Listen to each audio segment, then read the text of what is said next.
Баршаңызға қайырлы күн. Бүгін сіздермен қазіргі таңда сұранысқа ие болып жатқан осындай ең дәмді пахлаваның рецептімен бөлісетін боламын.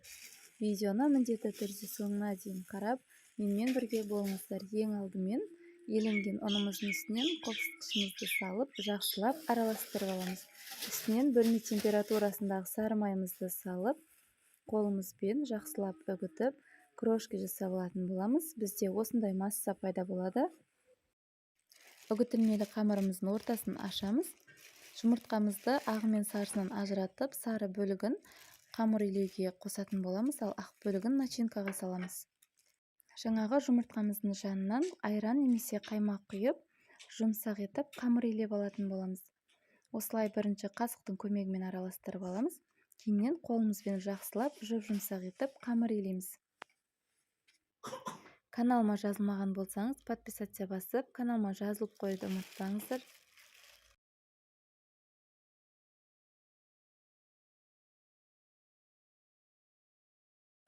Осымен біздің қамырымыз дайын.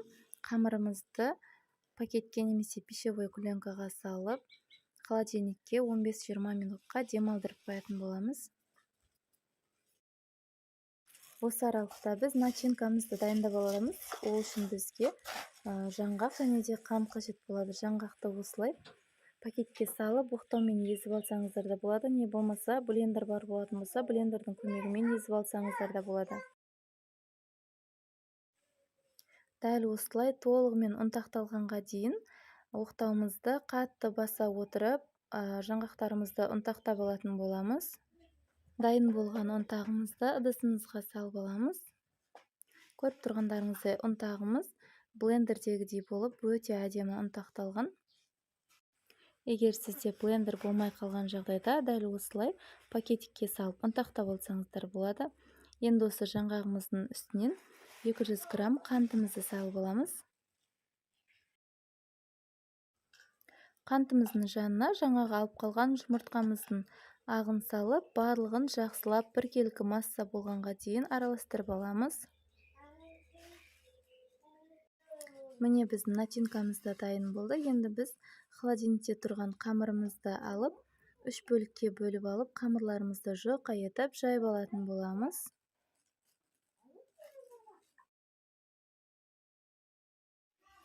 Менде формам 4 бұрышты болғандықтан қамырларымды дәл осындай 4 бұрышты пішінге келтіріп алдым. Егер сіздерде формаңыз дөңгелек болса, дөңгелек етіп жасасаңыз болады. Енді осы қамырларымызды ұн қоспай-ақ дәл осылай жұқа етіп жайып алатын боламыз.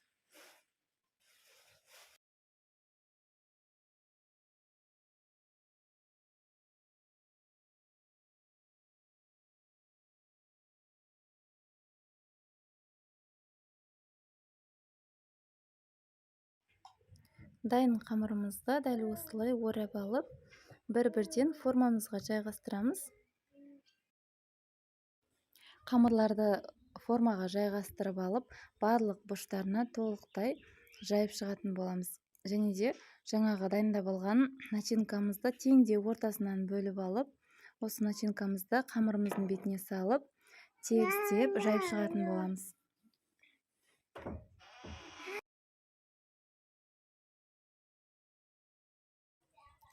Осылай қамырымыздың барлық жеріне жаңғағымызды толығымен жеткізіп жағамыз. Енді кезекте үстінен екінші қамырымызды да салып, осылай қамырымызды бір-біріне жеткізіп, жаңғақтардың толығымен бетін жауып шығатын боламыз. Қалған начинкамызды осы қамырымыздың бетінен салып шығамыз.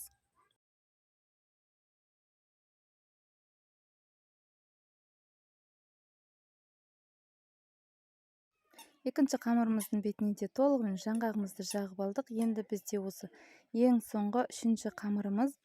Дәл осылай тегістеп қамырымызды жайып алып, жан-жақтарын кішкене бекітіп аламыз.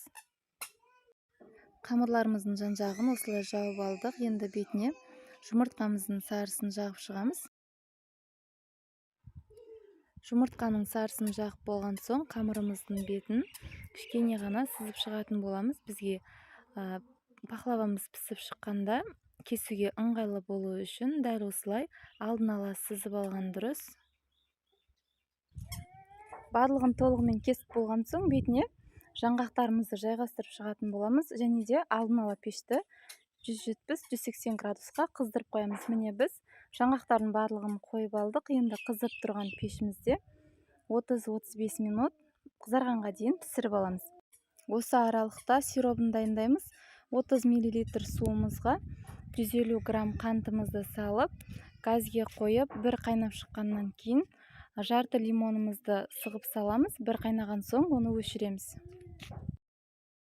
Осымен біздің сиробымыз дайын.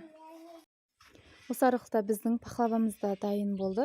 Көріп тұрғандарыңыздай қып-қызыл, өте керемет болып пісіп шықты. Енді пахлавамызды ыстықтай кесіп алып, сиробымызды да ыстық күйінде құятын боламыз. Видео сіздерге пайдалы болған болса, лайк басып пікір қалдырып, қолдап қойыңыздар. Назарларыңызға үлкен рахмет.